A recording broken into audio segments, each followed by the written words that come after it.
Hello बच्चों, good morning and welcome to my YouTube channel. और बच्चों, लास्ट टाइम बच्चों हमने जो है पढ़ा था ये इंट्रोडक्शन टू यूक्लिड ज्योमेट्री के बारे में, डिफिनेशंस, एक्सियम्स और पोस्टुलेट के बारे में पढ़ा था। बच्चों अब इसमें क्या है, इस चैप्टर में हम जो है एक्सरसाइज 5.1 को जो है सॉल्व करेंगे, देखेंगे किस तरीके के क्वेश्चंस जो है एग्ज़ाम में आ सकते हैं। तो बच्चों देखो, पहला क्वेश्चन क्या है कि which of the following statement are true और false, give reason for your answer. बच्चों इसमें क्या है, इसमें जो है हमें क्या है कि बताना है कि जो है इसमें जो लाइन कौन सा जो है सही है स्टेटमेंट और कौन सा गलत स्टेटमेंट है। तो बच्चों देखिए क्या है लिखा है, only one line can pass through a single point. तो बच्चों देखिए क्या कह रहा है कि एक लाइन से जो है, एक पॉइंट से जो है ना, सिर्फ एक ही लाइन पास हो सकती है, ऐसा ही स्टेटमेंट है। तो ये स्टेटमेंट क्या है बच्चों, इनकरेक्ट है। आप देख सकते हैं बच्चों क्या है कि एक पॉइंट से जो है there are so many line we can draw from a single point. एक पॉइंट से जो है ना हम इन्फिनिटी लाइन बच्चों हम ड्रॉ कर सकते हैं। आप देख सकते हैं बच्चों यहाँ पे, ठीक है ना, आप इसको देख सकते हैं कि किस तरीके से जो है ना, यहाँ पे सॉल्व किया गया है। तो बच्चों क्या है, तो ये क्या आपका हो जाएगा, स्टेटमेंट जो है वाला गलत हो जाएगा, ठीक है ना। Since through a single point infinite number of line can pass in the following figure, it can be seen that there is infinite number of line passing through a single point. तो बच्चों एक point से जो है ना हम बहुत सारी लाइन को ड्रॉ कर सकते हैं। इसलिए क्या इसने स्टेटमेंट में है कि इसने स्टेटमेंट में कह रहा है कि हम ओनली वन लाइन पास कर सकते हैं, तो ये गलत है स्टेटमेंट। सेकेंड देखिएगा, there are infinite number of line which pass through two distinct point. अब सेकेंड में क्या कहना है बच्चों कि टू डिस्टिंक्ट पॉइंट से क्या है, सिर्फ और सिर्फ क्या है, there are infinite number of line with pass through two distinct point. Two distinct point से बच्चों क्या, इसलिए फॉल्स सही है कि टू डिस्टिंक्ट पॉइंट से जो है आपका जो है इनफाइनाइट नंबर ऑफ लाइन जो है पास नहीं हो सकता। तो to distinct point only one line can pass through, ठीक है ना। अगर कोई दो डिस्टिंक्ट पॉइंट है तो उससे सिर्फ एक ही, यानी एक ही लाइन जो है ना पास हो सकता है। So there are so many line can not pass through a two distinct point, इसका ध्यान रखिएगा। थर्ड क्या कह रहा है बच्चों, अब देखिए थर्ड में है कि terminated line can be produce indefinitely on both side. बिल्कुल सही है।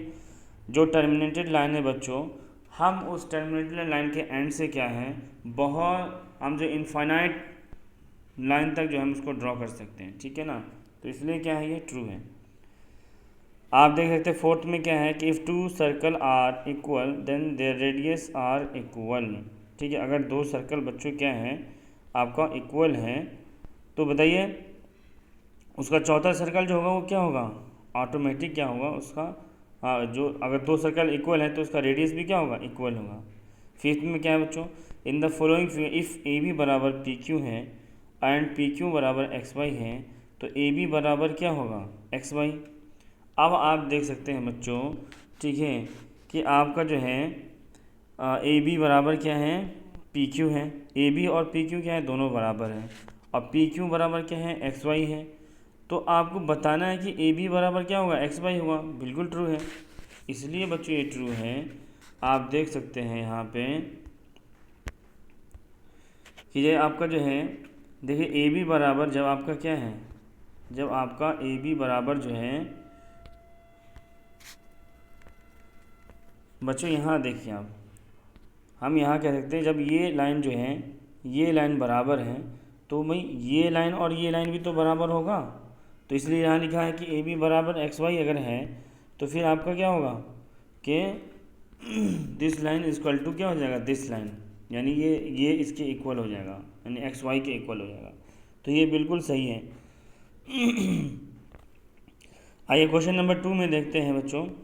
क्वेश्चन नंबर 2 में आपका जो है,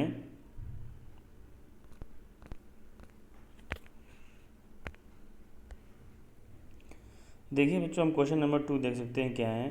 क्वेश्चन नंबर 2 में है give a definition for each of the following term as there the other term that need to be defined first term, what are they and how might you define them. अब बच्चों इसमें क्या करना है, question number 2 में आपको define करना है। तो कैसे करेंगे डिफाइन, तो लेट्स सी, देखते हैं कैसे। पैरेलल, अब देखिए पैरेलल लाइन है, पैरेलल लाइन को किस तरह से डिफाइन करना है, फिर परपेंडिकुलर लाइन को डिफाइन करना है, सेगमेंट लाइन सेगमेंट को डिफाइन करना है।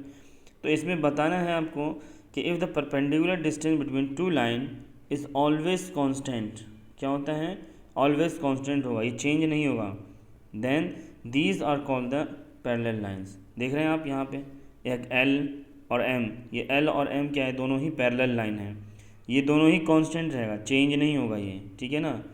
तो बच्चों ये है आपका, ठीक है, फर्स्ट पॉइंट। दूसरे में क्या है, दूसरे में आपको परपेंडिकुलर को क्या करना है, डिफाइन करना है, ठीक है ना।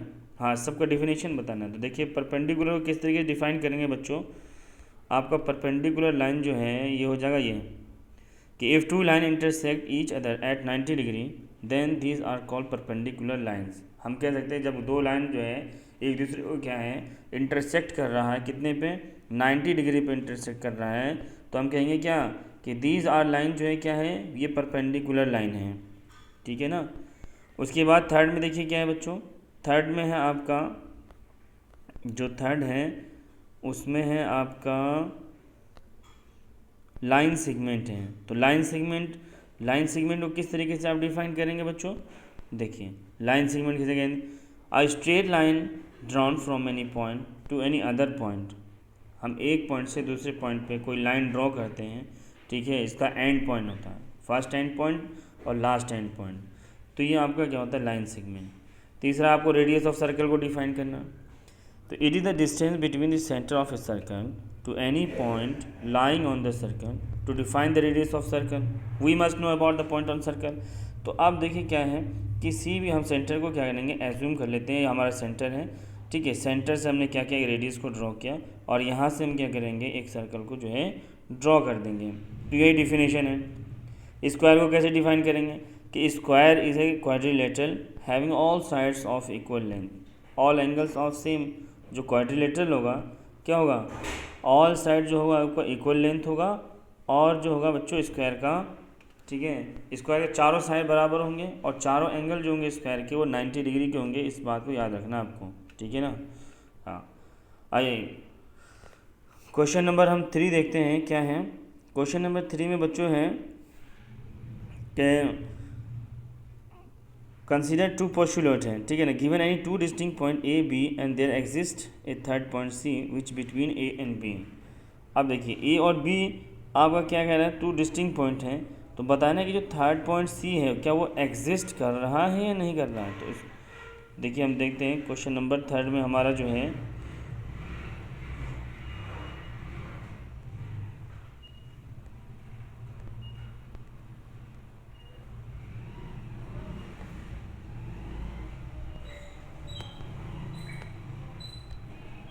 बच्चों, क्वेश्चन नंबर हम क्या कहते हैं, देखिए there are the various undefined term in the given postulate, कह सकते हैं हम the given postulate are consistent because they refer to different situation.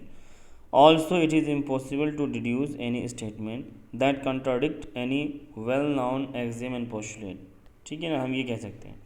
आप देख सकते हैं कि these postulate do not follow the from Euclid postulate, they follow from the axiom and given two distinct point there is a unique line that pass through them, ठीक है ना।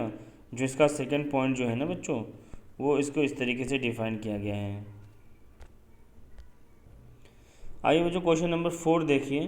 Question number 4 में क्या कह रहा है कि if a point C lies between two point A and B such that A C बराबर B C then prove that A C equal to half A B. तो कैसे करेंगे बच्चों, देखिए सिंपल सा है, हम सबसे पहले हम ए बी एक लाइन खींचेंगे, उसमें एक पॉइंट हम सी ले लेंगे।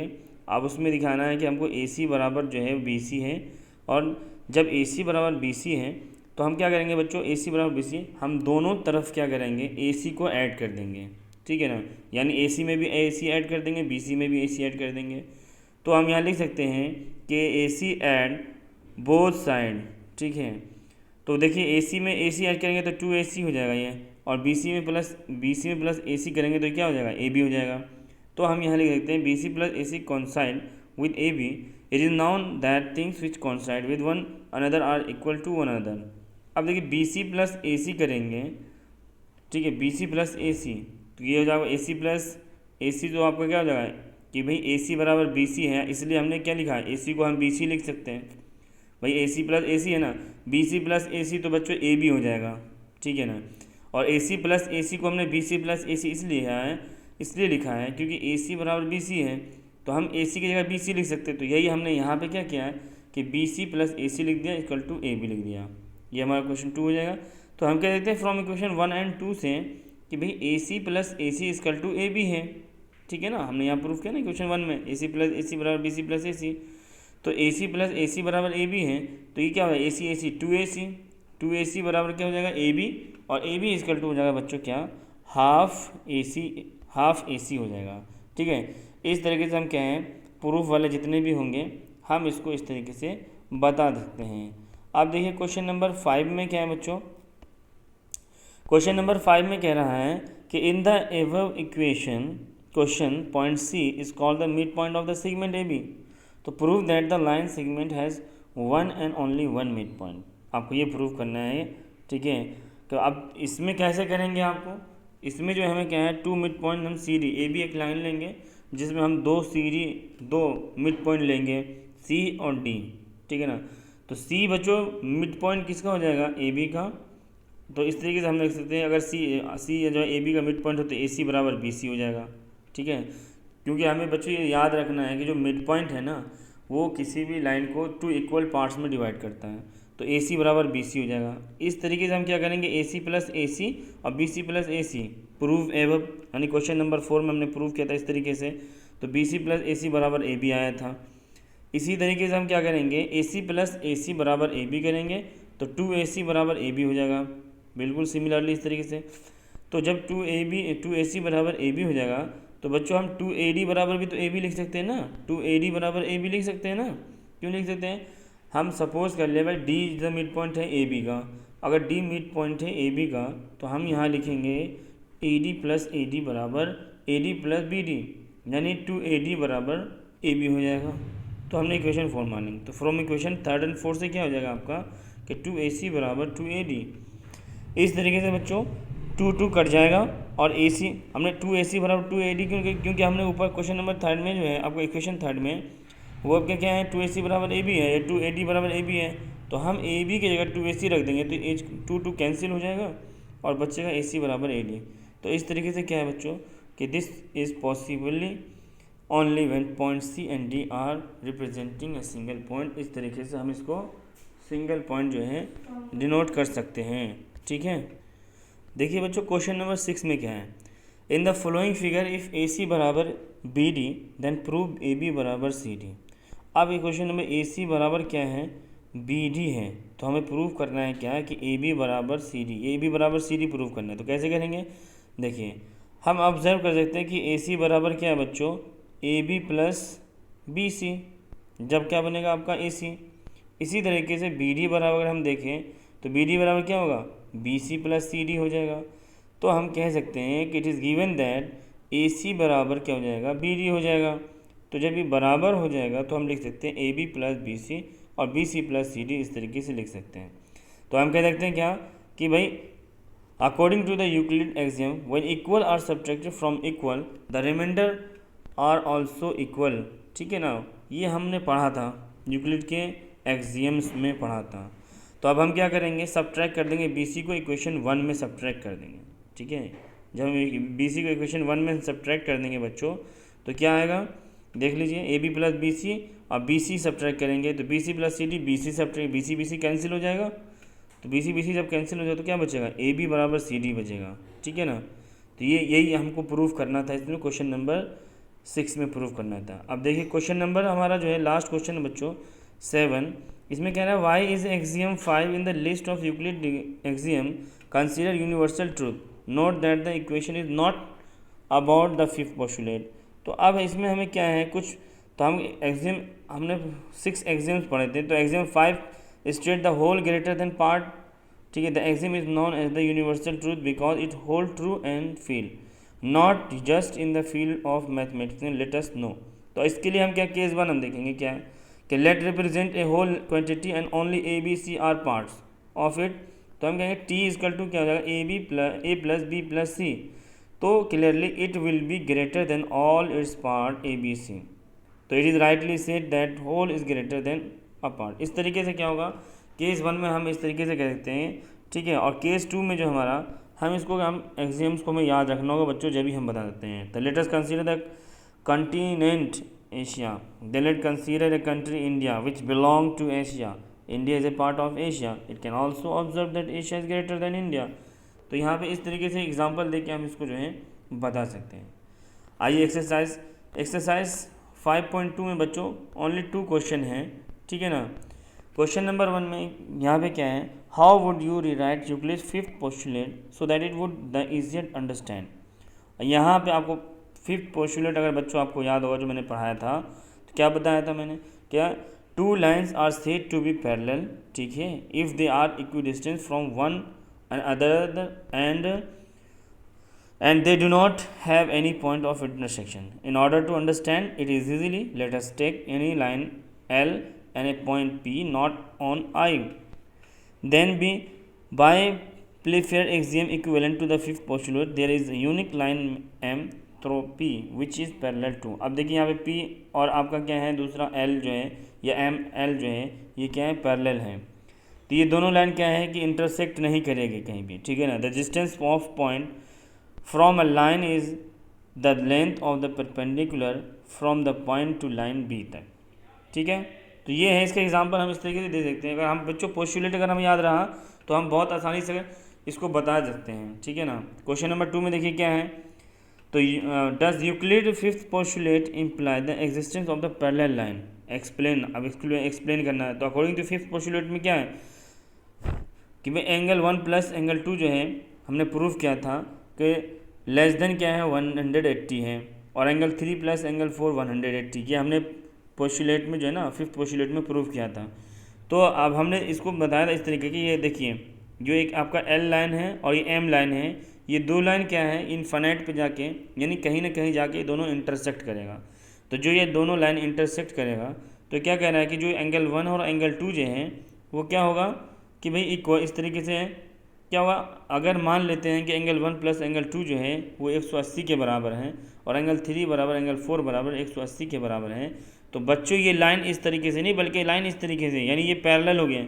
जब ये 180 दोनों पैरेलल होगा तो ये दोनों लाइन जो नहीं है एल और एम, ये दोनों पैरेलल लाइन जो है बच्चों ये कहीं पर भी क्या है इंटरसेक्ट नहीं करेगा। लेकिन ऊपर वाले में क्या कंडीशन थी कि भाई एंगल 1 प्लस एंगल 2 जो है बच्चों लेस देन 180 था, तो जाहिर सी बात है जब लेस देन 180 है तो ये कहीं ना कहीं इंटरसेक्ट करेगा, ठीक है ना। तो ये इस वाले तो इस कंडीशन में हम इस तरीके से जो है इसको पोस्टुलेट फिफ्थ को जो है हम इस तरीके से समझाया जा सकता है, ठीक है। तो बच्चों इस चैप्टर में क्या है जो मेन है आपका इसमें, ठीक है, डिफिनेशन है, एक्सियम है, पोस्टुलेट है।